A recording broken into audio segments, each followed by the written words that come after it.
尋晚咧，我就返咗一份8個鐘頭嘅保安，咁咧就8個鐘頭咧就主要工作就係做啲頂位啦，即係頂啲同事巡樓啊、食飯啊、去廁所嗰啲工作咧。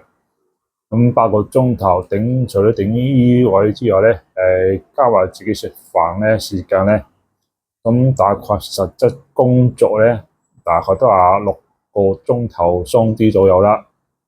咁對比以前嘅12個鐘頭時間咧，就相差4個鐘頭。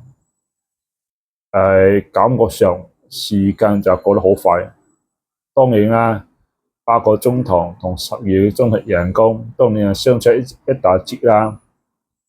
咁所以呢樣嘢因為我本身除咗保安之外咧，仲有自己公司啦，加埋咧我另外再揾多份都係8個鐘頭兼職，變做同一時間有3份保安工作。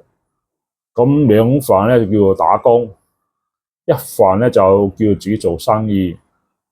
咁我相信如果我以我哋咁嘅速度去做嘢，或者係勤力做嘢咧，我相信應該公司就會好快慢慢上軌道。